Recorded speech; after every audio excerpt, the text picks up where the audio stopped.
கதைப்போமா நேயர்களுக்கு வணக்கம். நான் உங்கள் ஜாக்கி சேகர். நம்மோடு இணைந்து வாய்ஸ் ஓவர் சைனிங் இன்.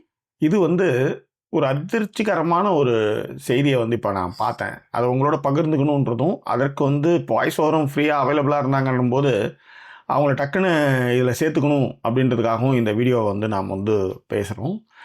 ஆந்திராவில் சந்திரகிஷோர் அப்படின்னு ஒருத்தவர், நல்ல சொத்து பத்துள்ள ஒரு மனுஷன். திடீர்னு பார்த்தா தூக்கில் அவர் இறந்துட்டார். 2 குழந்தைங்களை, அதாவது ஃபஸ்ட் ஸ்டாண்டர்ட் படிக்கிற பையன் ஒன்று, எல்கேஜி படிக்கிற பையன், 2 பேரையுமே கை கால்களை கட்டி வாளியில் குழந்தைங்களை மூழ்கடிச்சு இவரும் தூக்கில் தொங்கி செத்துட்டார். இது விஷயம். கடிதத்தில் என்ன எழுதியிருக்காருன்னா, என் பிள்ளைங்க ஒழுங்காக படிக்கலை, எதிர்காலத்தில் வர போட்டி நிறைந்த உலகத்தில் அவங்க தோற்றுருவாங்களோன்னு எனக்கு பயமாக இருக்குது. அது மட்டும் இல்லாமல் அந்த பசங்க ஸ்கூலில் ஏற்கனவே படித்த ஸ்கூலில் ஒழுங்காக படிக்கலன்னு ஸ்கூல்லாம் வேறு மாற்றிருக்காரு. ஸோ இதுதான் காரணன்ற கடிதத்தை எழுதி வச்சு இறந்துருக்காரு. இது மிகப்பெரிய அதிர்வுகளை ஏற்படுத்தியிருக்கிறது. இதை பற்றி தான் இந்த எபிசோடில் பேச போகிறோம்.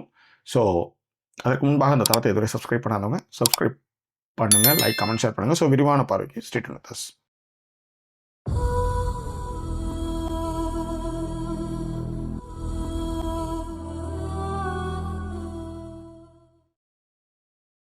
தற்கொலை எப்போதும் தீர்வல்ல. அதுக்கு நான் உதாரணம் ஒன்று சொல்கிறேன். 3 முறை தற்கொலைக்கு முயற்சித்த ராபர்ட் கிளைவ் தான் பிரிட்டிஷுடைய ஒரு ஆட்சியையே, அதாவது இந்தியாவில் ஆங்கில ஆட்சிக்கு அடிகோலிய ராபர்ட் கிளைவ் 3 முறைக்கு தற்கொலைக்கு முயன்றவர் என்பதும் இந்திய சரித்திரத்தை மாற்றி எழுதிய ஆட்களில் மிக முக்கியமான ராபர்ட் கிளைவ். அதனால் தற்கொலை என்றுமே அதற்கு தீர்வு இல்லை அப்படின்றது இந்த இடத்துல முதல்ல சொல்கிறோம். ஓகே, நீங்கள் ஒன்றும் இல்லை, தற்கொலை பண்ணிக்கிறப்ப அது நிறைய பேசலாம் அதை பற்றி. ஆனால் அது என்னென்னா, ஒன்றுமே இல்லாதவெல்லாம் வாழும்போது நான்லாம் ஏன் வாழ்ந்தேன் என்னன்ற மாதிரியான முயற்சிகளை அதில் நிறைய பேர் பேசுறது போனது. அந்த ஒரு கணத்தை நீங்கள் கடந்துட்டிங்கன்னா அதுக்கப்புறம் எதுவும் அதை பற்றி நம்ம அஞ்ச வேண்டியதில்லைன்றதும், சூழல்கள் போனது இப்போ கூட ஒரு ரீசெண்டாக அவங்க ஒய்ஃப் வக்கீலாக இருக்கிறாங்க, அவர் ஏதோ டாக்டர்னு நினைக்கிறேன். ஸோ அவங்க 2 அதுவும் 20 வயசு பசங்க, 18-20 வயசு பசங்களை விஷத்தை கொடுத்து அனிஸ்தீசியா கொடுத்து சாவடிச்சுட்டு இவங்க 2 பேரும் தற்கொலை பண்ணிட்டாங்க. காரணம் கடன் தொல்லைகள், 5 கோடி மேலே கடன்கள் இருக்குன்ட்டு அதுக்கு நிறைய விஷயங்கள் போயிட்டுருக்கு. இப்போ இந்த இடத்துல என்னென்னா, படிப்புக்காக ஒரு குழந்தைய 2 குழந்தைங்க, அதுவும் எல்கேஜி ஒன்று, ஒரு ஃபஸ்ட் ஸ்டாண்டர்ட், என்ன அவங்களுக்கு தெரியும்? 3வது படிக்கிறவர்களையுமே எனக்கு RAT பேட்டு, BAT பேட்டு 3-4க்கு தான் படிக்கவே சொல்லுவாங்க. இன்றைக்கி இருக்கிற சமூக சூழலில் எல்லாம் எல்கேஜிலேருந்தே சொல்கிறாங்க. இதில் தான் நம்ம ரொம்ப முக்கியமான ஒரு விஷயத்தையும், இந்த கல்விக்கான ப்ரெஷரையும் நம்ம இங்கே பார்க்க வேண்டியிருக்கு. அதாவது பொதுத் தேர்வுன்றதே 8th ESSLCன்றதுக்கே ஒரு ஆல் டிக்கெட், அது 10வது தயார்படுத்தக்கூடிய இடமா இருந்தது. நண்பர்களே, ஒன்று கேளுங்க, பியூசின்றதை கலைஞர் மாற்றியதுலேயும் காரணம் இருக்கிறது.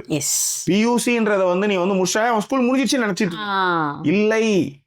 பியூசியில் முடிச்சுட்டா அவன் எங்கள் அம்மாலாம் பியூசி அவ்வளோதான் முடிச்சிட்டாங்க, அதுக்கப்புறம் கல்யாணம் பண்ணி கொடுத்துருவாங்க. அப்படி இல்லை, +1 +2 படிக்கணும், அதன் பிறகு காலேஜுன்றதை மாற்றணுன்றதாக தான் 10th அதை மாற்றினார். இதில் நிறைய விஷயங்கள் இருக்குது. இப்போ அதில் நாம் ஜெயிச்சிட்டோன்றதுனாலையும் அதுக்கு அடுத்த கட்டங்களுக்கு நம்ம போயிட்டே இருக்கின்றதுனாலையும் தான் அதை 3வது மொழியாக இந்தியா கற்றுக்கங்கன்னு சொல்லிட்டு அவங்க எல்லாம் ஹிந்தி மட்டும்தான் படிச்சுக்கிறாங்க, வேறு எந்த மயிர் மொழியும் தெரியல. இதை நம்ம திரும்ப சொல்லிட்டு வரோம். இவங்க என்ன புதுசாக திரும்ப என்ன எடுத்துட்டு வராங்கன்னா, 3வதுக்கு பொது தேர்வுமா, 5வதுக்கு ஒரு பொது தேர்வு, 8வதுக்கு ஒரு இது அந்த குழந்தைகளை நசுக்கக்கூடிய ஒரு செயல் இல்லையா?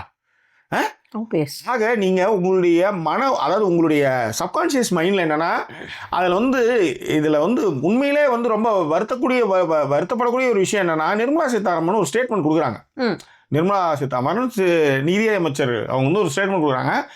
தமிழ்நாட்டில் 3ஆம் வகுப்பு பயிலும் 86% மாணவர்களுக்கு எழுத்துக்களை படிக்க தெரியவில்லை. மாணவர்களுக்கு ஏன் படிக்க தெரியவில்லை என்பதற்கு திமுக இது உண்மையிலே நீங்கள் இது தவறான ஸ்டேட்மெண்ட். அதாவது 3வது வகுப்பு படிக்கிற பசங்களுக்கு எதுக்கு எழுத படிக்க தெரியணும்? கொஞ்சம் கொஞ்சமாக தான் கற்றுக்க முடியும். இன்றைக்கி இது நீங்கள் அது அவங்களுக்கு தரவுகளே இல்லாமல் பேசிகிட்டு இருக்காங்க. இன்னமும் அரசு பள்ளிகளில் நீங்கள் போய் அவ்வளோ குழந்தைங்களையும் பாருங்கள், எல்லாம் மணிமணியாக படித்து மணிமணியாக எழுதிட்டு இருக்கு. ஏதோ ஒரு சில குழந்தைகள் அப்படி இருக்கலான்றதுக்காக இப்போ ஒரு 70 குழந்தைகள்ல, அது இல்லை ஏழைப்புற கிராமப்புற குழந்தைங்க, அதுங்களாம் நீங்கள் உங்கள் தாத்தா பாட்டன் எல்லாருமே நீதிபதியாகவும் வக்கீலாகவும் பாரிஸ்டர் பட்டம் பெற்றவராகவும் இருக்கிற வீட்டில் எல்லாமே இருக்கும், சகலமும் இருக்கும். அதுவும் வயல் வேலைக்கு போயிட்டு எலிக்கறி சாப்பிட்டுக்கிட்டு என்னென்னோ இருந்து கொஞ்சம் கொஞ்சமாக இன்றைக்கி தான் வந்து படிப்புன்ற ஒரு விஷயத்துக்கு போய் படிச்சுட்டு இருக்கேன். ஏங்க 3வது படிக்கிற பசங்களுக்கு எழுத படிக்க தெரியலன்றாங்களே. பீகாரில் இருக்கிற இன்னைக்கு பண்ணி நீங்கள் நிறைய வீடியோக்கள் பார்த்துருக்கேன். எத்தனை குழந்தைங்க எவ்வளோ நல்லா படிக்குது, தமிழ் படிக்குது. அப்போ இந்த அரசு பள்ளியில் இருக்கிறவங்களாம் சும்மா இருக்கிறாங்களா? ஆக போகிற போக்கில் இந்த 3வது 5வது 8வதுக்கு பொது தேர்வை எடுத்துகிட்டு வரணுன்றதுக்காக இந்த மாதிரி ஸ்டேட்மெண்ட்டை சொல்ல வேண்டியது. நீ ஏன்னா நீ வளர்ந்து வந்து என் இடத்த காலி பண்ணிகிட்டே இருக்க, அதை நான் தடுக்கிறதுக்கு நான் என்னென்ன முடியுமோ அதெல்லாம் பண்ண முடியும். இதைத்தான் நாம் தொடர்ந்து எதிர்த்துட்டு இருக்கோம். அதனால தான் தமிழக முதல்வர் வந்து 2150 கோடி வந்து கல்விக்காக கொடுக்குற நிதியை கொடுக்கலாம்னு பரவாயில்ல, நாங்கள் ரிலீஸ் பண்ணி நாங்கள் எங்கள் பிள்ளைகளை படிக்க வச்சுக்கிறோம்னு சொல்கிற காரணம் அதுதான். அவ்வளோதான். ஆனால் நீங்கள் மத்தியில் உட்கார்ந்து கொண்டு நான் சொல்கிற பட்சம்லாம் நீங்கள் கேட்கணும்னு சொல்லிட்டு வளர்ச்சியுடைய மாநிலத்தினுடைய கால்களை கட்டி இழுத்தது மட்டுமல்ல, 3, 5, 8க்கு வந்து பொதுத் தேர்வை எடுத்துகிட்டு வரணும் தான் நீங்கள் உங்களுடைய கல்வி பாலிசி. அதுதான் கடைசி வரையும் அவனை படிக்க விடாமல் அவனை டிஸ்கரேஜ் பண்ணி அவனை காலி பண்ணி. நண்பர்களே, நிறைய பேர் வந்து 10th ஃபெயில் ஆனவங்க, 12th ஃபெயில் ஆனவங்க, ஏன் இந்த டிராகன் படத்திலே வந்து அத்தனை அரியர் 40 அரியர் 50 அரியர் வச்சவங்களாம் எழுதி பாஸ் ஆகி நீங்கள் பெரிய பெரிய லெவலுக்கு போயிட்டுருக்கான். ஸோ நல்லா கேட்டுங்க, குஜராத் மாதிரி ஃபோர்ஜரி பண்ணி அவனும் அமெரிக்காவுக்கு போகல. நல்லா கேட்டுக்கங்க, குஜராத்லேருந்து திரும்பி வரப்பட்ட அத்தனை பேர் ஒருத்தவனும் தமிழன் கிடையாது. இன்னைக்கு வந்து ஒரு வீடியோ வைரல் ஆகுது. அதுல வந்து வட மாநிலத்தில் ஒரு IPS ஆஃபீஸர் இங்கிலீஷ் பேச தெரியல, IAS ஆஃபீஸர் இங்கிலீஷ் பேச தெரியல. அந்த மாதிரி வந்து சர்டிஃபிகேட் ஃபோர்ஜரிலேருந்து எல்லாம் பண்ணி வந்து கவர்மெண்ட் வேலைக்கு வரணுன்றதுக்காக எல்லா வேலையும் பண்ணிட்டு இருக்காங்க. இங்கே மிக நேர்மையாக படிக்க வைக்கப்படுகிறார்கள். அதுவும் ஒன்று. இன்னும் அப்படியே ஆட் பண்ணிக்கிறேன் ஜாக்கி. ரஷ்யாவில் வந்து இருக்கிற ஒரு கவர்மெண்ட் வெப்சைட்ல எப்படி வந்து ஒரு சர்டிஃபிகேட் இருக்கணும் அப்படின்னும் பொழுது தமிழ்நாட்டில் இருந்து போன நிறைய பசங்களுடைய சர்டிஃபிகேட்டை மாடலாக எடுத்துக்காட்டி இப்படி சீலோட ஒரு சர்டிஃபிகேட் இருந்தாதான் அது சர்டிஃபிகேட் அப்படிங்கிறத சொல்லி, அதாவது அங்கே இந்தியாவிலிருந்து வரக்கூடிய மாணவர்கள் மேற்படி படிக்கணும் இந்த சர்டிஃபிகேட் பேசிட்டு இருந்தால்தான் உங்களுக்கு சீட்டு கொடுக்குறன்ற மாதிரி பண்ணியிருக்காங்க. அந்த அளவுக்கு இன்னமும் சொல்றேன், மெட்ராஸ் யூனிவர்சிட்டி சர்டிஃபிகேட் அவ்வளோ வேல்யூவான சர்டிஃபிகேட். இந்த மாதிரி ஒவ்வொரு கல்லூரிக்கும் ஒரு பாரம்பரியம் இருக்கிறது. அதை நம்ம வந்து அதில் வந்து ஒன்றே ஒன்று தான், ரயிலுனாலே நான் வந்து டிக்கெட்டே எடுக்க முடியாமல் போயிட்டு இருக்கும்போது இன்னைக்கு வருவாயிலேருந்து எல்லாமே நம்மளுடைய டிக்கெட்டு, நாம் பிளாட்ஃபார்ம் போனாலும் நேரமே டிக்கெட் வாங்குறது, ஏகப்பட்ட விஷயம் நம்ம சிஸ்டமேட்டிக்காக போயிட்டுருக்கோம். இதை போட்டு நாஸ்தி பண்ணணுன்றதுக்காக தான் இந்த மாதிரியான கல்விக் கொள்கையிலேருந்து எடுத்துகிட்டு வந்து கிடிக்கிறன்ட்டு உள்ளார வர்றதுன்னு வச்சுக்கோங்களேன். அதனால தான் நம்ம வந்து அதை விடாமல் இருக்கிறோம். இதில் இருக்கிற ஆகப்பெரும் சிக்கல் என்னன்னா, நீங்கள் எந்த அளவுக்கு ப்ரெஷரைஸ்டு பண்ணீங்கன்னா ஒரு கல்வின்ற ஒரு விஷயத்துக்காக ஒரு 2 குழந்தைங்களை சாவடிச்சிருப்பான்னு யோசிச்சு பாருங்க. அதே தான், இதுதாங்க மேட்டர். இதுக்கு தான் நான் இவ்வளோ தூரம் பேசிட்டு வரேன். இல்லை, நீ உங்களுடைய விஷயங்களே எப்படி இருக்குது அப்படின்னா, இப்போ நீங்கள் நல்லா யோசிச்சு பாருங்களேன். இப்போ இவ்வளோ பெரிய இடத்துல இருந்து ஒருத்தர் 3வது படிக்கிற பசங்களுக்கு எழுத படிக்க தெரியல அப்படின்றப்ப அது ஒரு எவ்வளோ பெரிய டாக் ஆகுது. இப்போ நீங்கள் கம்பேரிசன் ஸ்டேட்மெண்ட் யாரோட வச்சு பண்ணுறீங்க அப்படிங்கிறது இருக்குல்ல. இப்போ நான் வந்து இந்த இடத்துல பார்த்துருக்கேன், 3வது படிக்கிற எல்லாத்த விட இப்போ நாங்கள் யாழ்னி ஸ்கூலில் சேர்க்கும்பொழுது LKG UKG படிக்கிறப்ப குழந்தை எழுத மாட்டேங்குது, நீங்கள் வந்து டியூஷன் சேர்த்துருங்க அப்படின்னா நான் ஸ்கூலே மாற்றிட்டேன். எதுக்கு அப்படி ஒரு ஸ்கூலே என் குழந்தைக்கு தேவையில்லை, எதுக்கு LKG UKG படிக்கும்போது அவன் எதுக்கு எழுதணும்? நண்பர்களே, இங்கிலாந்துல 1.5 மாசம் தான் ஸ்கூல். இங்க வந்து 40 மார்க் எடுத்தாலே சூப்பர்ன்றான், 50 மார்க் சூப்பர் ஃபர்ஸ்ட் கிளாஸ்ன்றான். குழந்தைகளுக்கான படிச்சு மேலே ஒன்றும் இல்லை. எங்கள் அத்தை பொண்ணு அமெரிக்காவில் இருக்கா, நான் இங்கிலாந்து இருக்கேன், அமெரிக்காவில் இருக்கா. அவ சொல்றா 1 2 3 100 நம்ம குழந்தைங்க சர்ன்னு சொல்லிட்டு வராது, 10 சொன்னாலே சூப்பர், அதுவே போதும், அதுக்கு மேலே ஸ்கூல் தான்றான் அப்படின்றா. இல்லைங்க, இந்த 1.5 மாசம் இவங்க சொன்னாங்க இல்லையா, அதற்கான காரணம் என்னன்னா 1.5 மாசம் ஸ்கூல், அதுக்கப்புறம் 1 வாரம் லீவ் இல்லை, பிள்ளைங்க ஸ்ட்ரெஸ் ஆயிடுது அப்படின்றதுக்காக. அந்த மாதிரி குழந்தைகளை வந்து பார்த்து பண்ணிட்டு இருந்தா, இங்கேருந்து நீங்கள் அங்கே போயிட்டு 3வது படிக்கிற பசங்க, 5வது படிக்கிற பசங்க, 8வது படிக்கிற பசங்கலாம் பொது தேர்வுன்னு வச்சு அதுங்களை கழிச்சு கட்டி, அதே மாதிரி கல்லூரிகளுக்கு வந்து கலைக்கல்லூரிக்கே நுழைவுத் தேர்வு வைக்கணும்ன்றீங்க. எதுக்குன்னு கேட்கிறேன் நான். இத்தனை வருஷம் நாங்க படிக்க வைக்கல, இத்தனை வருஷம் நாங்கெல்லாம் பாஸ் ஆகல. உங்களை விட நல்ல சிறப்பாகவே படிச்சுட்டு வந்த ஆட்கள் இருக்காங்க சொல்றேன் நான். இது ஒரு காரணம். இந்த மாதிரியான பேர் பிரஷர் கொடுக்கறதுனாலதான் இந்த மாதிரியான முடிவுகளை வந்து பேரண்ட்ஸ் எடுக்கிறாங்க. இப்ப ஒண்ணுமில்ல ஜாக்கி, இவ்வளவு பேசும்பொழுது நான் சொல்ல வந்ததே என்ன அப்படின்னா, பியர் பிரஷர், எல்லாத்துக்கும் பியர் பிரஷர் கொடுத்துக்கிட்டே இருக்கிறது, கம்பேரிசன் பண்ணிக்கிட்டே இருக்கிறது அப்படிங்கிற ஒரு விஷயத்த நீங்க ஏன் செய்யறீங்க அப்படிங்க. அதே மாதிரி நீங்க வந்து இந்த ஸ்கூல்லாம் ஃபீஸ் வாங்குற ஸ்கூல் எல்லாமே என்னன்னா பிரஷர் கொடுக்குதுங்க. அப்ப இவங்க போய் ஒண்ணும் இல்ல, எந்த சிலபஸ் எடுக்கலான்ட்டு ஒரு கேள்விகள் வருது. இப்ப ப்ரெஷரைஸ் இல்லாத சிலபஸ் எடுக்கணும்ட்டு என் ஒய்ஃப்லேருந்து ஒரு 2 பேர் தான் கை தூக்கியிருக்காங்க. மற்ற எல்லாருமே வந்து வீட்டு பாடம் வேணும். அதாவது அந்த குழந்தைங்களை அதுதான் அந்த கம்பேரிசனில் ஒரு அடுக்குமாடி குடியிருப்பில் அந்த குழந்தை இந்த குழந்தை கம்பேரிசன் பண்ணி பண்ணி பண்ணி பண்ணி அந்த குழந்தைங்களை நாஸ்தி பண்ணிட்டு இருக்காங்க. அதே தான் இதில் இன்னொரு கம்பேரிசன் ஒன்று. இன்னொரு விஷயம் வந்து இப்போ நீங்கள் கவர்மெண்ட் லெவலில் இந்த மாதிரியான பேர் ப்ரெஷர்ஸை கொடுத்தீங்கன்னு வச்சுக்கோங்களேன், என்ன செய்வாங்க அப்படிங்கிறது இருக்குல்ல. இப்போ அந்த அதாவது இதுல இன்னொரு காரணமும் இருக்கு. இப்ப ஒரு ஸ்கூல்ல போடுறீங்க அப்படின்னா அந்த ஸ்கூலே சொல்றது நல்லா படிக்கலைங்க, உங்க பசங்களை வேற ஸ்கூலுக்கு மாத்திருங்க. இவங்களுடைய ஸ்டாண்டர்டும் இவங்களுடைய அந்த பாஸ் பர்சன்டேஜ் இவங்களுடைய அந்த ஒரு தரத்தை இவங்க வந்து வச்சுக்கணுன்றதுக்காக நிறுவனம்ங்கிறதுக்காக இந்த மாதிரி கொஞ்சம் டல் ஸ்டூடெண்டா தான் நீங்க வேற ஸ்கூல்ல சேர்த்துருங்க சார், சரியாவே படிக்க மாட்டேங்கிறாங்க உங்க பசங்க அப்படிங்கிற ஒரு விஷயத்த சொல்ல 10 வருடங்களுக்கு முன்பாகவே அபிநவன் வந்ததுன்னு நினைக்கிறேன். அதுலயே வந்து நீங்க பாத்தீங்கன்னா அப்பா அம்மாவுக்கு வந்து இன்டர்வியூ வைப்பாங்க. இது சின்ன குழந்தை, அது அந்த குழந்தைய வந்து ஸ்கூல்ல சேர்த்துக்கணுன்றதுக்கு இன்டர்வியூ வைக்கீங்க. அப்ப பெரியார் என்ன சொல்றாருன்னா, ஏன்னா தகுதியை வளர்த்துக்கிறதுக்கு தான்டா வந்து ஸ்கூலுக்கு வரான், அவங்ககிட்ட உள்ளார வரும்போது நீ தகுதியோட இருக்கணும்னு சொன்னா நீ என்ன மயிரிடா ஸ்கூல் நடத்துறீங்கன்னு பெரியார் கேட்டாரு.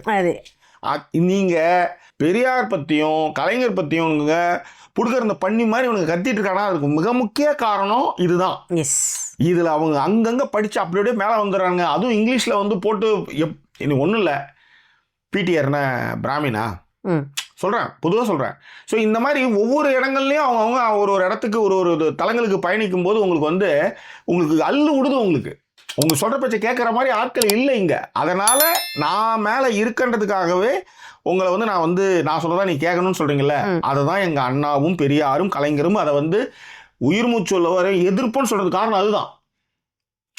யோசிச்சு பாருங்க, ஒரு குழந்தை இல்லை அது என்னப்பா, அது இப்போ என்னங்க ஃபஸ்ட் ஸ்டாண்டர்ட்லேயும் எல்கேஜி யூகேஜி படிக்கிற குழந்தைக்கு என்ன தெரிஞ்சிட போகுது, அதுக்கு என்ன நீங்கள் படிக்க வச்சு இது எல்லாமே அதை தான் நான் சொல்கிறேன். இல்லை என் குழந்தை பார்த்தல இன்னைக்கு இந்த பேசுறது இந்த கம்பேரிசன் மைண்ட் செட்டை விடணும் கண்டிப்பாக. ஏன்னா உதாரணத்துக்கு இப்போ நிறைய பேர் வருவாங்க, யானி நல்ல இங்கிலீஷ் பேசுகிறா, நீங்கள் என்ன பண்ணீங்க?